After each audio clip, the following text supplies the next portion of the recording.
नमस्कार, मैं हूं अवनींद्र आशुतोष। आपका बहुत बहुत स्वागत है हमारे खास कार्यक्रम भगवा मैं गुजरात हिमाचल में। आज आपको पता होगा कि मोदी जी की जो लहर है उसमें काफ़ी इजाफा देखने की उम्मीद की जा रही थी, लेकिन कांग्रेस ने जिस तरह से छलांग लगाई है, ऐसे में कहा जा सकता है कि गुजरात में कांग्रेस ने कड़ी टक्कर दी है। हालांकि हिमाचल में कांग्रेस पिछड़ती हुई नजर आई है। और इस खास चर्चा में हमारे साथ दो महत्वपूर्ण मेहमान जुड़ेंगे।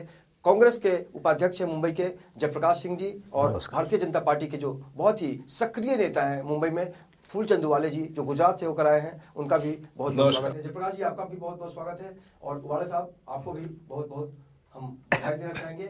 जयप्रकाश जी, आपको भी बधाई देना चाहेंगे क्योंकि आपने जिस तरह से सीटों की जो संख्या बढ़ाई है, तो आप तो उसी को लेकर खुश होंगे। सबसे पहली प्रतिक्रिया क्या रहेगी आपकी जयप्रकाश जी?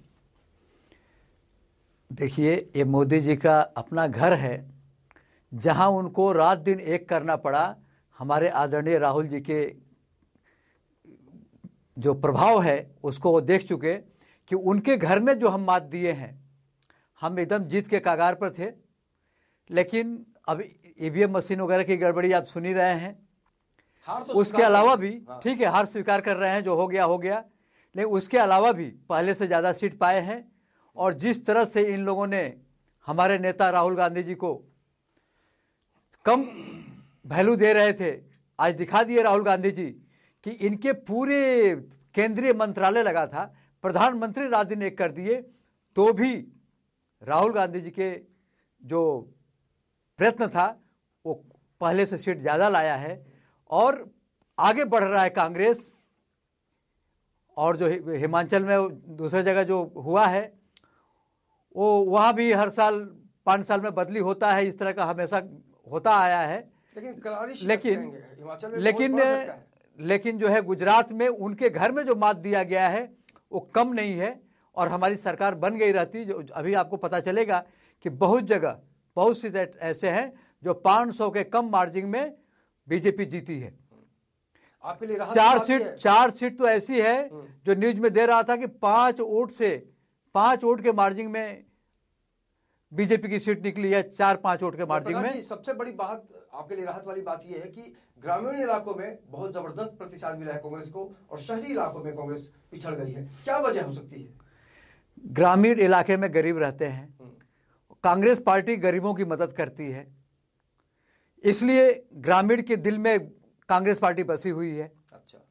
और शहर में भी वो जो झूठा बहकावा जो दिखाते हैं, ये विकास हो गया, वो विकास हो गया, शहर में भी जो गरीब लोग हैं वो कांग्रेस पार्टी के साथ है, क्योंकि कांग्रेस पार्टी सबसे पहले गरीब लोगों की मदद करती है। अमीर तो अपने पैसे से जी खा लेंगे, लेकिन गरीब के लिए तो सरकार सहारा होती है, और इसीलिए गरीब लोग कांग्रेस पार्टी की तरफ देखते हैं कि वही हमारी मदद करेंगे। इसलिए ग्रामीण में गरीब रहते हैं, वो कांग्रेस की तरफ ही देखते हैं, वही हमारी मदद करेंगे। पास आएंगे फूल चंदूवाले जी, आप कैसे देखते हैं इस जीत को? सबसे पहले तो मैं गुजरात की जनता और हिमाचल प्रदेश की जनता को धन्यवाद करूंगा कि जिन्होंने भारतीय जनता पार्टी पर विश्वास दिखाया है। हमारे प्रधान सेवक श्री नरेंद्र मोदी जी के ऊपर विश्वास दिखाकर, और उन्होंने भारतीय जनता पार्टी का प्रदेश में कमल खिलाया है, इसलिए मैं उनको हार्दिक बधाई देता हूं। और जरूर उनका विकास होगा आगे चलकर। मैं यहाँ पर मेरे मित्र जयप्रकाश जी की बात सुन रहा था कि राहुल जी ने मात दे दी। मैं उन्हें ये कहना चाहता हूँ, इसे मात नहीं कहते हैं, इसे कहते हैं कि मुकाबले में कुछ पॉइंट्स जो होते हैं ना, कुछ पॉइंट तक अर्जित करना। लेकिन शिकस्त तो बीजेपी ने उन्हें दे दी है, और वो गुजरात का चुनाव और हिमाचल प्रदेश का चुनाव जो है हार चुके हैं। और जब मात देना, शिकस्त देना, ये कोई मायने नहीं रखता है। पॉलिटिक्स के अंदर सरकार के आंकड़े जो होते हैं वो कहते हैं कि आंकड़ा जिसके पास बहुमत का हो वही सरकार बनाता है। अभी इन्होंने इनके जो राहुल गांधी ने जिस प्रकार से वहां पे प्रचार किया, वो प्रचार किसके कंधों पर रखकर किया? अब जैसे कि हम लोग बोलते थे हज, जो तुम्हारा हार्दिक है, अल्पेश है, जिग्नेश है, ये हज को लेके चले वहां पर, और इनके कंधों पर बंदूक रखकर गुजरात के अंदर चुनाव लड़ा गया। इनका कोई ऐसा गुजरात के अंदर एक ऐसा कोई मुख्य चेहरा कि जो गुजरात का चेहरा कहलाएगा, जैसे शंकर सिंह वाघेला जी थे जो इनकी पार्टी छोड़कर वो चले गए, तो एक चेहरा जो है गुजरात के अंदर, जो गुजराती में बात करने के लिए, गुजराती में भाषण देने के लिए और लोगों को अपना लगने वाला जो चेहरा जो था, वो चेहरा कांग्रेस के पास नहीं था। और इनके राहुल गांधी जी जाकर हिंदी में भाषण करते थे, और जो कि वहां की कोई और चेहरा होता तो तस्वीर बदल सकती थी। बिल्कुल। अभी जैसे अभी जो ये जो 3 लड़कों को उन्होंने चेहरा बनाकर एक किया, लेकिन ये जो तीनों जो लोग थे वहां के, हार्दिक पटेल हो गया, तुम्हारा जिग्नेश ठाकुर हो गया, और दूसरा तो इन लोगों को पार्टी के अंदर लेना चाहिए था ना। इन्होंने पार्टी ज्वाइन करके और इनको चेहरा बनाकर अगर इन्होंने लड़ा होता तो बात कुछ समझ में आती थी हमारे। लेकिन कांग्रेसी का अंदरूनी मामला है। जयप्रकाश जी, आपको लगता है कि आपसे गलती हुई? ऐसा नहीं है। गठबंधन में इनकी सरकार खुद चल रही है, तो गठबंधन में हर आदमी गठबंधन को लेकर चलता है, पार्टी में लेना कोई जरूरी नहीं है। वो लोग अगर एक साथ जुड़ते हैं, गठबंधन में आते हैं, तो गठबंधन में रहना चाहिए। पार्टी में भी उनकी विचार होगी तो पार्टी में भी ले लिया जाएगा। लेकिन वो लोग ऐसे साधारण चेहरे नहीं हैं।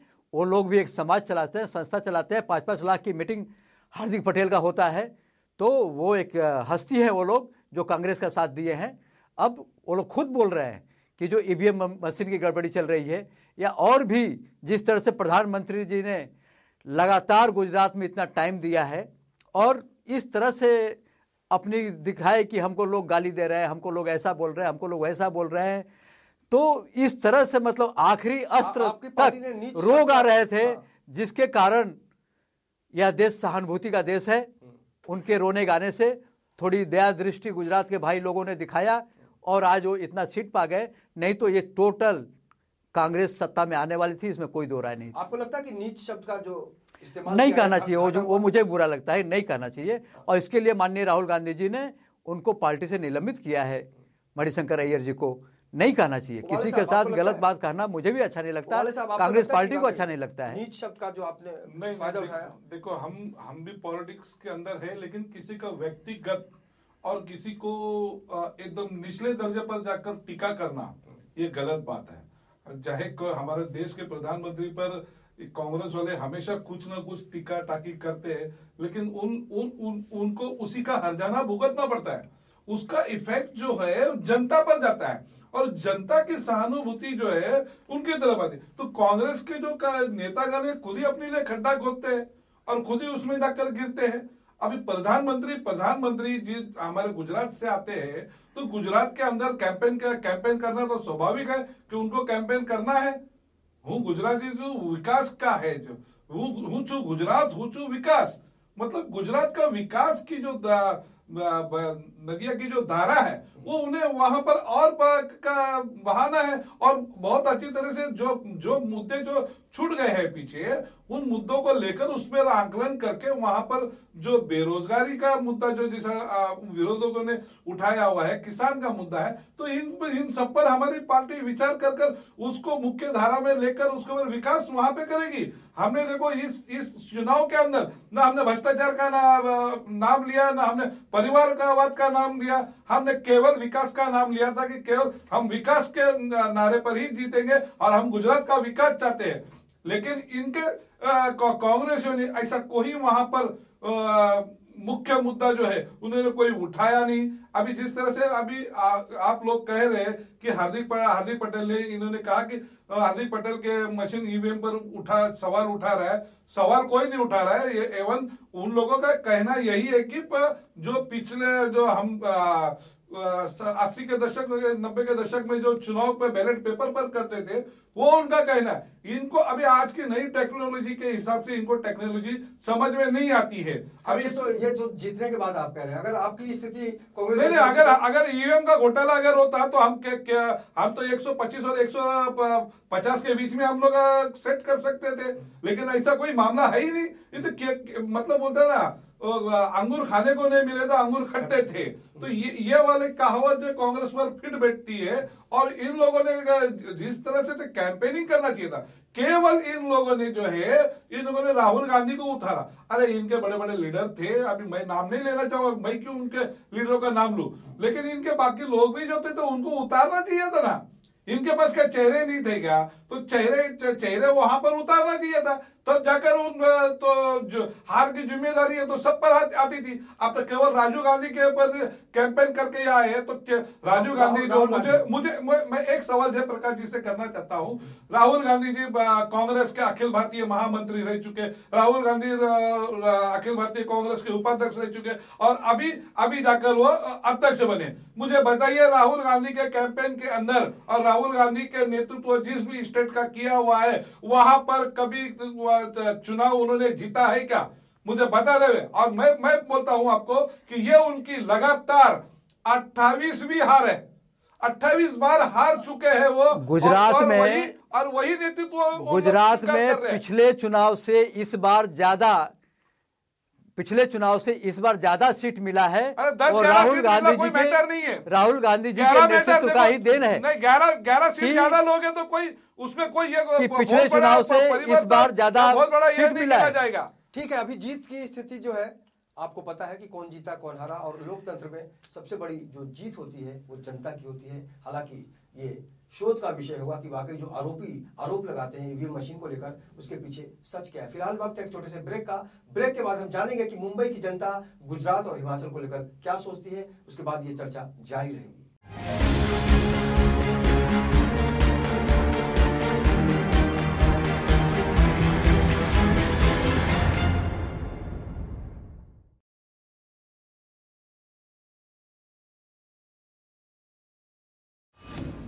तुझे यहाँ से शहर कैसा दिखता है? बहुत बड़ा नजर आता है ये शहर। खुद को बड़ा करेगा ना तो वही शहर छोटा नजर आएगा।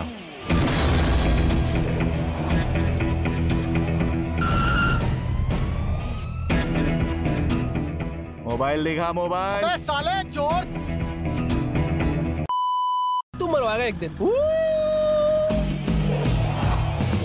करना क्या है? मोहल्ले के लड़कों को इकट्ठा करके शाखा ही तो खोलनी है। पर देव सिंह की क्यों? क्योंकि देव सिंह इस कोटा शहर का सबसे बड़ा पॉलिटिकल गुंडा है।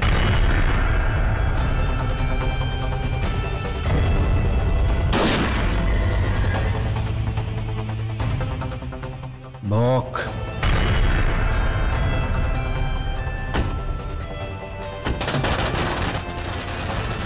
खबर पक्की है, देव सिंह चुनाव विपक्ष से लड़ने वाला है। लोग हमें भुला दे मगर हम कभी भी किसी को नहीं भूलते। सोच रहा हूं कि तुझे बड़ा आदमी बना दूं, मुझसे भी बड़ा।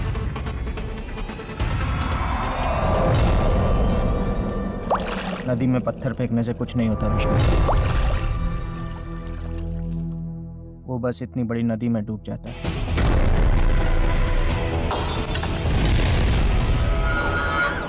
वो ये इलेक्शन जीतना नहीं चाहिए। चुनाव तो देव सिंह ही जीत कर रहेगा। मुझे तो बस आपका आशीर्वाद चाहिए। अरे बच्चा है रे तू तो मेरा। तुझे जान से मार देगा वो। तेरी वजह से ये सब कुछ हुआ। तूने भेजा था ना उन गुंडों को।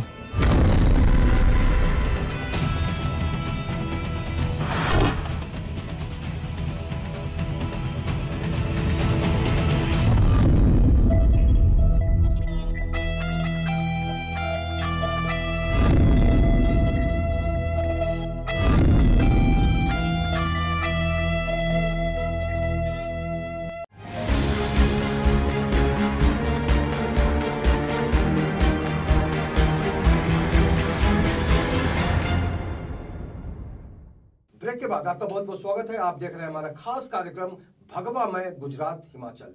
और जिस तरह से जीत और हार की बात होती है उसमें जनता का भी बहुत बड़ा रोल होता है। लेकिन अगर हम विकास की बात करें, मुद्दों की बात करें तो जनता ने ठान लिया है, लेकिन विरोध के भी स्वर लगातार बुलंद होते रहे हैं। आपने सुना कि वाकई मुंबई की जो जनता है बहुत जागरूक है और उसने अपनी जो सोच है, अपनी जो राय है उसने रखी। लेकिन एक सज्जन थे जिनको लगा कि वाकई ईवीएम में गड़बड़ी होती है। आइए मुंबईकर से जानते कि उनकी इस चुनावी नतीजे के बारे में क्या प्रतिक्रिया है। मुझे तो लगता है आज भी वोटिंग पोल के अंदर ये लोग ने कुछ तो चीटिंग हुई है। जो बीच में आया था कि कांग्रेस भी दबाओ तो बीजेपी आएगा, आम आदमी भी दबाओ तो बीजेपी आएगा। तो मैं अभी फिलहाल बीजेपी के तो जरा भी सपोर्ट में नहीं हूँ जब से मेरे को ये सब खबर मिली है। आपको इन चुनावी नतीजों पर विश्वास नहीं हो रहा है? नहीं, ज़रा भी नहीं, ज़रा भी नहीं हो रहा है। नरेंद्र मोदी का जो डेवलपमेंट रीजन है उसके अगेंस्ट पे वोट पड़ा हुआ है। उन्होंने वहाँ पे बहुत सारे काम किए गुजरात के लिए, उसके लिए गुजरात की जनता ने उनको वोट दिया है। ये बिल्कुल निश्चित बात थी कि भाजपा गुजरात में आने वाला ही था। एग्जिट पोल के हिसाब से भी वो सही वही सीट आई है और जो काम है भाजपा का लोग सही तरह से समझ रहे हैं और आज नहीं तो कल पूरे भारत में नरेंद्र मोदी की वाह होएगी और बीजेपी आएगी। गुजरात की प्रजा ने दिखा दिया है कि हम विकास के पीछे है। कास्ट गुजरात में जो इस टाइम कास्ट टेररिज्म का हुआ था, कास्ट वाइज हुआ था, गुजरात की प्रजा ने उसको रिजेक्ट कर दिया है। छोटे छोटे गांव में नो डाउट कास्टिज्म के खेल खेला है, मगर बड़े सिटीज़ ने गुजरात के विकास को ही प्रावधान दिया है और नरेंद्र मोदी को जीता है। नरेंद्र मोदी की ही जीत है। नोटबंदी और जीएसटी लोगों को भी मालूम था कि अपने भले के लिए किया था। सबसे ज़्यादा जो विरोध सूरत से हुआ था और सबसे ज़्यादा वोट भी भाजपा को सूरत से ही मिले हैं। वो आदिवासी के लिए जो भाजपा ने भला सोचा था और उन्होंने जो वहाँ आदिवासी प्रदेश में जो विकास के कार्य किए थे, वो आदिवासी भी समझ गए कि अगर हमारा भला होगा तो भाजपा ही कर सकता है और उसने भाजपा को ही दिल खोल के वोट दिए हैं। क्योंकि वो काम करती है देश के लिए और भ्रष्टाचार और व्यभिचार को हटाने के लिए। तो हमारा नहीं वोट है उसके लिए, हमारा हमेशा उसके लिए कार्य करता हूँ, तो वही जीत के आवे बीजेपी। जो लहर आई है गुजरात के अंदर, उसके लिए मेरे हिसाब से लगता है लोगों ने ज़्यादा विकास को देख के वोट दिया, नहीं तो पार्टी को नहीं देखा है। उसमें विकास ही महत्वपूर्ण है और जो सीमा पर जो विवाद चल रहे हैं उसके हिसाब से जो कार्य किया है मोदी ने, उस हिसाब से मेरे को लगता है ये सही है बीजेपी का आना। और कांग्रेस ने जो कुछ सीटें ज़्यादा पाई है उसमें मेरे को नहीं लगता कि उसमें कुछ फ़ायदा होने वाला है कांग्रेस को। जिस तरीके से बीजेपी की लहर गुजरात में और हिमाचल प्रदेश में आई है, इसे आगे भी ऐसे ही चलता रहेगा। जिस तरीके से विकास हो रहा है उस हिसाब से मेरे को तो लगता है बीजेपी का परफॉर्मेंस अच्छा ही है और अच्छा ही रहेगा और देश के हित में कार्य हो रहा है। क्या ऐसा है जो भाई इनको जितना ही चाहिए ताकि वो काफ़ी डेवलपमेंटल काम कर रहा है, डिफेंस को अपग्रेड कर रहा है। हाँ, स्पेशली नेवी सेक्टर में इतने दिन हम लोग बहुत पीछे था चाइना और रशिया से, तो थोड़ा अपग्रेड करके तो उनको टक्कर में हम लोग आ ही रहा है। रोड्स और बाकी जो इंफ्रास्ट्रक्चर है वो भी उसके लिए बहुत अच्छा काम कर रहा है, तो उनको आना ही चाहिए। अभी हमारी सरकार बनी बीजेपी की सरकार बहुत अच्छी सरकार है, क्योंकि नरेंद्र मोदी भाई ने बहुत अच्छा ही काम किए हैं, देश के लिए भी कर रहे हैं और गुजरात के लिए तो किए ही हैं, वो तो दुनिया ही जान रही है, इसलिए वहाँ की सरकार आना बहुत ज़रूरी था। तो जनता पूर्ण रूप से भाजपा के साथ दिखाई दे रही है और उनका ये भी कहना है कि कांग्रेस इस चुनाव में भले ही उन्होंने भाजपा को कड़ी टक्कर दी हो, लेकिन चुनावी नतीजे कांग्रेस के पक्ष में नहीं गए।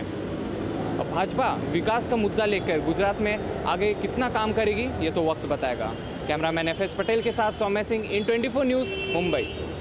ये जो गड़बड़ी का जो आरोप लगता है फूलचंद दुवाले जी, उसको आप लोग सीरियसली लेते हैं या फिर लोग आपको लगता है कि वाकई हवा की बात है?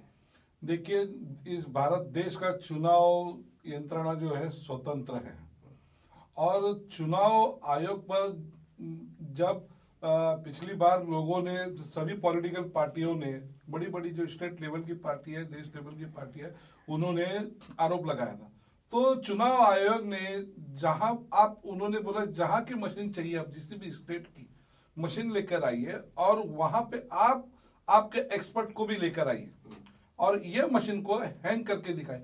खुली चुनौती चुनाव आयोग ने दी थी और जो भी पार्टी को लगता है कि इसके अंदर गड़बड़ी कर सकता है तो वो उसे खुला निमंत्रण था कि आप इसमें करके बताइए कैसी गड़बड़ी होती है।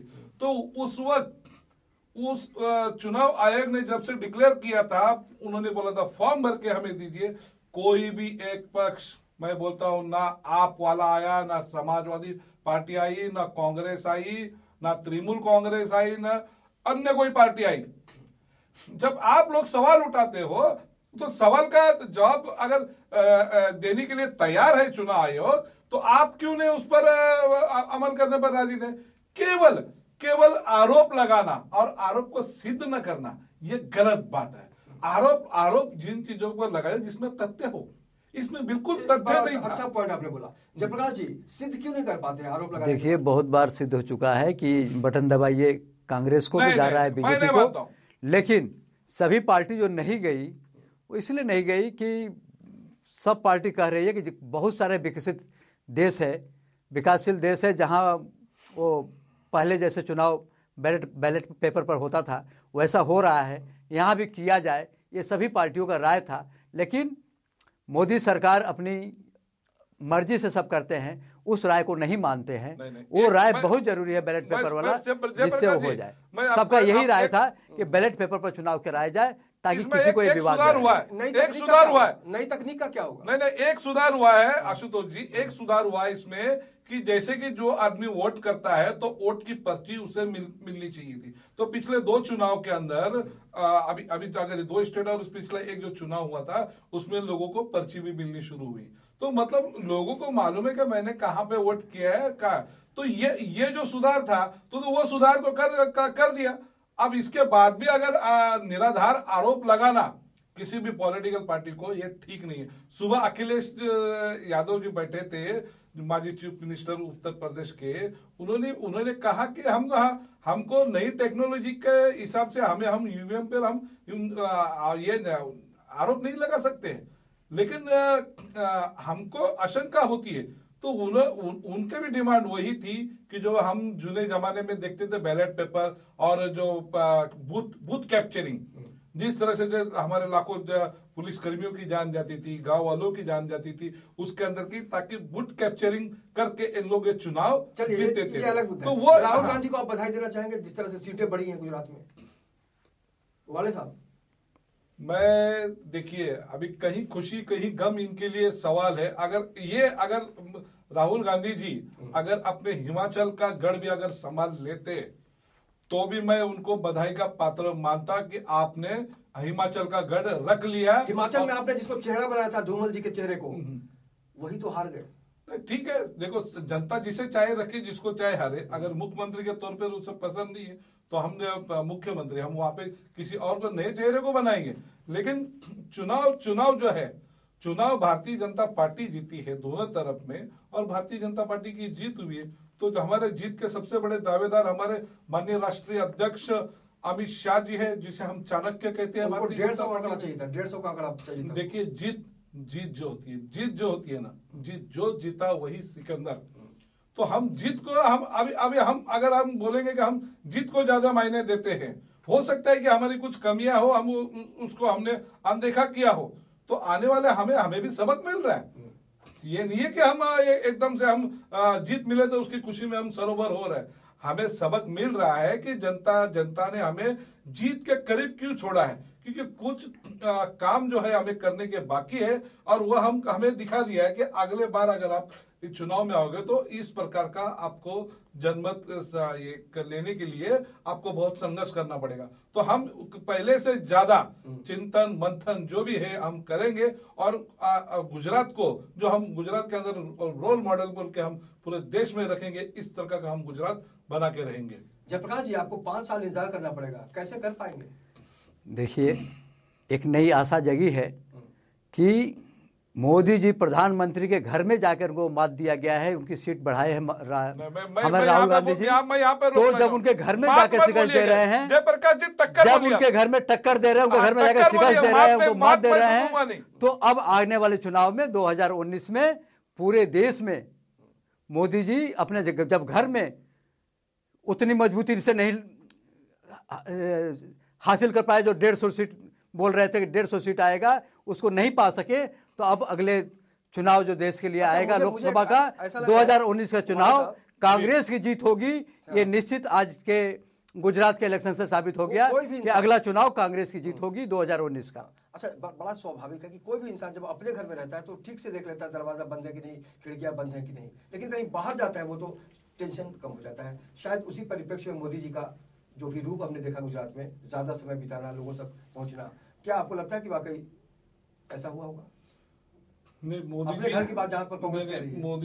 मोदी जी खुद गुजरात के सुपुत्र है, और उन्हें लगता था कि देखो अगर प्रधानमंत्री अगर गुजरात से है तो वहां पे सरकार भी भारतीय जनता पार्टी की ही होनी चाहिए। तो इसलिए उन्होंने वहां पर मेहनत ज्यादा की, हिमाचल प्रदेश में मेहनत की उन्होंने, और उनका एक ही सपना है, उन्होंने 2012 में कहा था कि मैं कांग्रेस मुक्त भारत करूंगा। आप आज देखोगे कि जिस तरह से 19 राज्यों में भारतीय जनता पार्टी की सरकार और उसके सहयोगियों की सरकार चल रही है, तो ये आज आप देख लीजिए, कभी कभी मैप उठाकर अगर आपने उसके अंदर अगर कहीं भगवान उन स्टेटों में भर दोगे, नुकसान तो हुआ है, बिल्कुल हुआ है। कांग्रेस मुक्त भारत की ओर कदम जो है बढ़ा चुकी है। आज गुजरात में कांग्रेस घर घर में घुस गई है। राहुल गांधी जी का देन है कि आज गुजरात में घर घर में कांग्रेस घुस गई। देश की जनता जो है, देश से क्या मुक्त करेंगे? आप गुजरात से मुक्त नहीं करा सकते। कांग्रेस को जनादेश नहीं दे रही है। क्यों नहीं दे रही है, इनका चिंतन का मसला है। लेकिन भारतीय जनता पार्टी 150 सीट मांग रहे थे अपने घर में, आपके घर के लोग आपको वापस कर रहे हैं कि वापस जाओ। और देश कांग्रेस जो है गुजरात के घर घर में पहुंच गई। राहुल गांधी को पूरे घर घर के लोग स्वागत किए। आज उसी का देन है कि गुजरात जो है कांग्रेस में हो गई है। और अगला चुनाव देश का जब होगा तो पूरा देश कांग्रेस में हो जाएगा। पूर्ण तैयारी है और हम कन्याकुमारी तक 2020 तक हम पूरा भारत के अंदर भारतीय जनता पार्टी करेंगे और कांग्रेस मुक्त भारत करेंगे। जो कहा जब अपने घर में नहीं कर पा रहे हैं, 150 सीट मांग रहे थे, नहीं मिला, तो घर में पूरे देश में अब क्या करेंगे? अब अपने घर में जब गिरना शुरू कर दिए हैं, अपने सरकार बन गई, बात सही है, अपने घर में गिरना शुरू कर दिए, तो अब देश में क्या उठेंगे आप? अब पूरे देश में आप गिरेंगे और कांग्रेस पार्टी की सरकार आएगी। कांग्रेस के आपके युवराज को है, आप चिंतन मंथन करने के लिए लगाइए कि अभी कांग्रेस कैसा डूबती नैया जो है। युवराज गुजरात के इलेक्शन से युवराज साबित कर दिए। गुजरात में उनको जो भारी पहले से ज्यादा सफलता मिला है कांग्रेस पार्टी को, उनको युवराज की सफलता गुजरात से ही मिल गई है। अब आगे के लिए गुजरात के लोगों ने ही अपना आशीर्वाद दिया है कि आगे बढ़िए, पूरा देश आपका होगा, ऐसा सफलता गुजरात के लोगों ने दिया है। राहुल गांधी जी के नेतृत्व में चुनाव लड़ा गया। गुजरात के भी गरीब लोग, ग्रामीण लोग राहुल गांधी जी पर भरोसा किए हैं, कांग्रेस पार्टी पर भरोसा किए हैं। किसानों का जितना सपोर्ट मिलना चाहिए था नहीं मिला। उन्होंने बहुत बड़ी बात की थी कि सबके 10 दिनों के अंदर हम सबके कर्ज जो है माफ कर देंगे, युवाओं को रोजगार देंगे। उसके बावजूद भाजपा आगे आ गई। कुछ तो वजह होगी जयप्रकाश जी। उनको धमकी दिया गया है कि अगर केंद्र में जो सरकार है वही सरकार अगर यहाँ प्रांत में नहीं रहेगा तो उस तरह का हम सुविधा नहीं दे सकते। इस तरह से धमकाया गया इलेक्शन से पहले लोगों को। इस पर कंप्लेन किया गया है कि धमकाने की कोशिश मत करिए। आप गलत ट्रैक पर बोल रहे हो। देखो, तो इस तरह से धमका करके, डरा करके, दूसरी बात कि हम गुजरात के घर के हैं और हमको गाली दे रहे हैं लोग, इस तरह से एक प्रधानमंत्री रोग आ करके सहानुभूति का वोट लिया है। कुछ लोग को डरा करके, कुछ लोग को रोग आ करके सहानुभूति का वोट लिए हैं। आज भी गुजरात में सबसे ज्यादा किसान जो है आत्महत्या कर रहा है गुजरात में और महाराष्ट्र में, जहां इनकी सरकार है। जनता पार्टी जीती इसलिए गुजरात में और महाराष्ट्र में सबसे ज्यादा किसान आत्महत्या कर रहा है। आज सोशल मीडिया पर हर चीज की चर्चा होती है और आप लोग देख रहे हो कि जिस तरह से राहुल गांधी असक्षम अध्यक्ष बोल के अभी नियुक्त हुए हैं, तो लोगों को मालूम है कि किसमें सक्षम है। असक्षम तो कह ही नहीं सकते। पहले से उनकी सीट जो बढ़ा है और राहुल गांधी जी के मेहनत से बढ़ा है, उनकी के अंदर विकास उनके प्रयास से बढ़ा है। और वाले साहब, आप दोनों को तस्वीर पता है, क्योंकि देश की जनता ने, खासकर अगर हम गुजरात की बात करें या फिर हिमाचल की बात करें, तो जनता ने अपना फैसला सुना दिया है और इस फैसले को आप दोनों स्वीकार करिए। इस चर्चा में शामिल होने के लिए आपका बहुत बहुत शुक्रिया। और निश्चित रूप से कहा जा सकता है कि हार और जीत का जो फैसला है वो जनता करती है। आरोप प्रत्यारोप का दौर चलता रहता है। इस खास पेशकश में इतना ही। बाकी की खबरों के लिए आप देखते रहिए इन 24 न्यूज और मुझे दीजिए इजाजत। नमस्कार।